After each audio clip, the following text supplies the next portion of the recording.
Hey everybody, long time since I've been on here, but I'm going to be switching gears and today I'm going to be showing you how I updated this bathroom in our master bathroom using FLOORPOPS, um, which I know are I'm a little late to the game with these, but I decided to give them a try, so let's get right to it.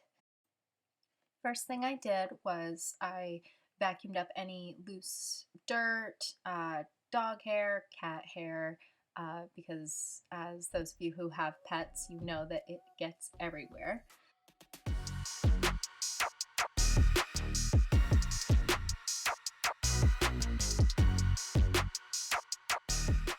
And then of course gonna follow it up with just a little Dawn dish soap and some water with an old rag and just get to scrubbing. Any marks, anything, just trying to get the surface as clean as possible.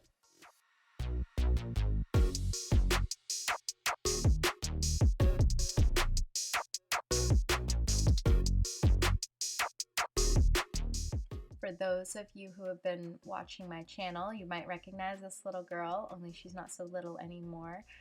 She is doing awesome though, and I want to thank everyone who reached out, commented on my previous video. Your words really meant a lot, and we are just so thankful about how well she is doing. So real quick, I wanted to show you guys the pattern that I chose called Comet. I was a little intimidated by its design, but it was on sale, honestly, and I did like it. I got these off of Amazon. I bought 5 boxes for this space, just to give myself some leeway if I did have anything that got messed up. But the instructions were pretty straightforward, and I did look up some YouTube tutorials as well.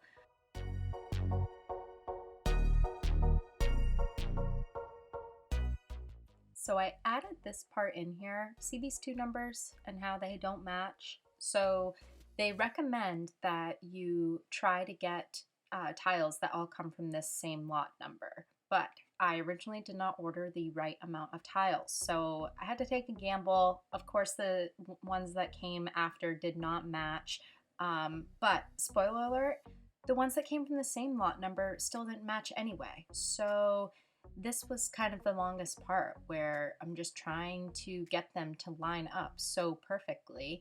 And when you're someone who, when it comes to matching, like just type A personality, really this stuff is gonna bother you type of person, it just was a little frustrating. So I'm trying to get these all pieced together, and finally I just got to a point where, you know, I was so close with the project being done that I just kind of kept moving with it. And, you know, you'll see in the final result, some of them really do not line up perfectly, but you really, I feel like I'm the only one that's gonna notice it. I lay my first tile down. I finally decided I just need to commit and stop playing with the tiles. I recommend if you do have pets though, still keep your vacuum handy. I found like pet hair was just floating into the bathroom no matter what.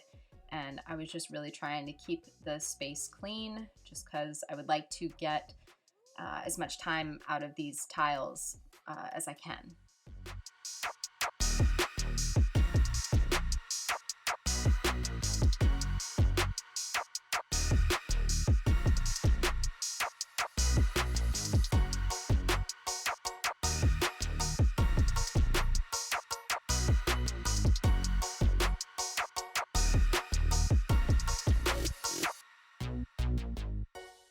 So just when I think I'm done and I've committed to how I want my tiles to be, I don't know if I mixed up my tile. I don't think I did. I think I just had been staring at this pattern for so long that I got to the point that I'm like, these do not even match anyways. So I kept trying. As you can see, I piled up because I still stuck with the same lot number, but they were not matching. It was driving me nuts.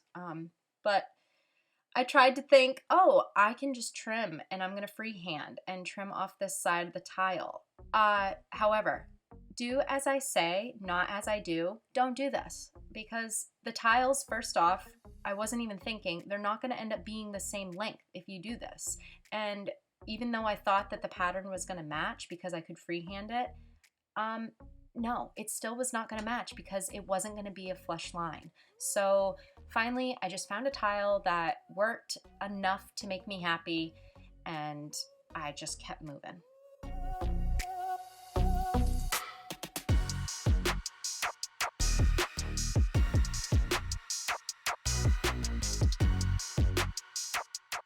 So this idea did work. Actually, I was able to just grab a piece of scrap paper and make like my own template to follow, and that way I could cut it out, trace it against the tile, and try to get the tile to fit in the space perfectly.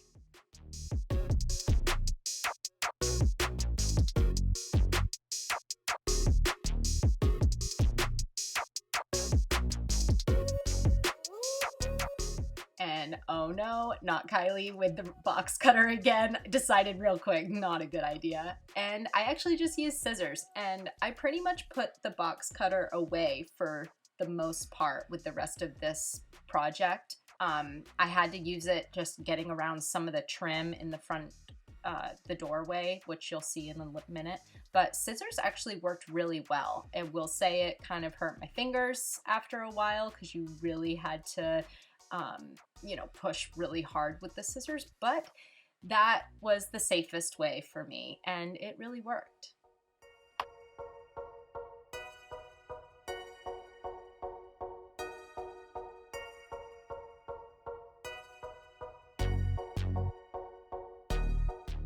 So my workspace got pretty messy in this tight area, but fortunately Allie decided to take a nap at this point, so I wasn't having to worry about little hands grabbing scissors and box cutters. But I wanted to show you guys this trick right here. I thought it was gonna work. It didn't work as well as I wanted it to. But because of all of these little jagged edges with my trim, I thought, oh, I'll use some frog tape, because trying to get a piece of paper to match up to this trim, I just didn't think it was gonna work really well. So I basically put a bunch of tape into this, and then I think if I had measured exactly like up the tile where I should have put the tape, I really do think this would have worked. But I didn't do that. I was kind of rushing, I guess. I thought that it was gonna match up okay.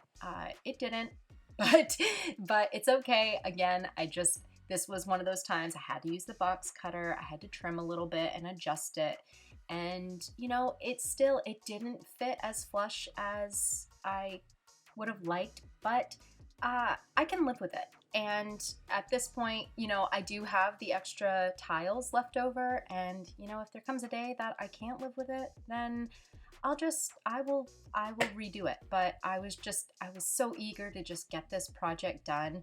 And honestly, in my head, because I was going to plan on just caulking around the whole edging by the trim just to kind of make it look a little cleaner, I thought I can just fill it in with a little more of the caulking stuff, and hopefully it'll look okay. However, you are gonna see I came up with another idea just to help it that much more. I'm not saying it's perfect, but you know, again, it gets the job done.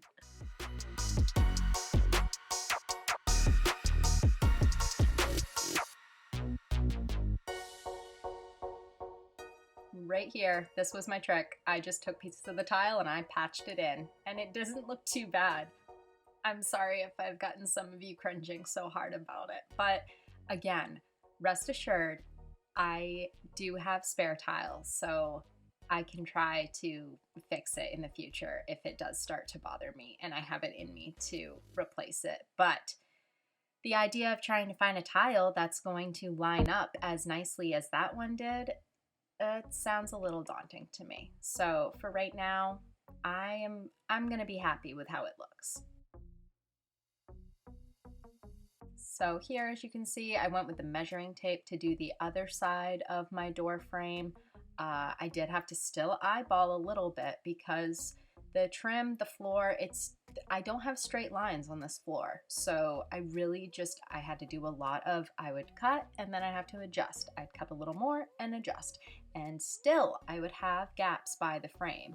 Now, maybe at this point you can understand why I'm not trying to tackle replacing the tiles. I don't at this point feel confident that I have the ability to be able to make it any better than what it already is.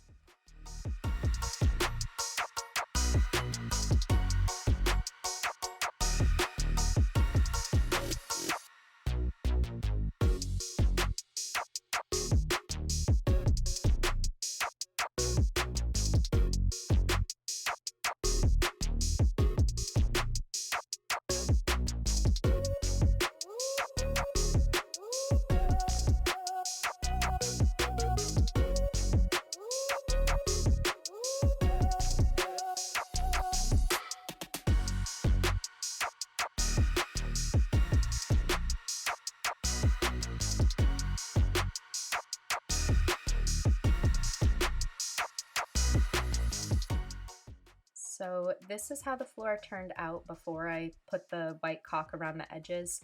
As you can see, I think it looks so much better than that previous flooring that was down there. It definitely livens up the space a lot more.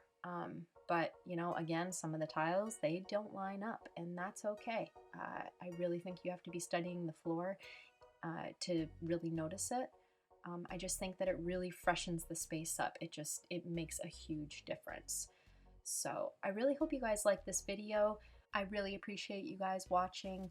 And stay tuned because I have big plans to redo our kitchen where I'm going to be filling in the oat grain on our cabinets, painting them, painting the counter, really just giving our kitchen a whole updated look. And I plan on filming all of it. So stay tuned for that next time. Thanks, guys. Bye.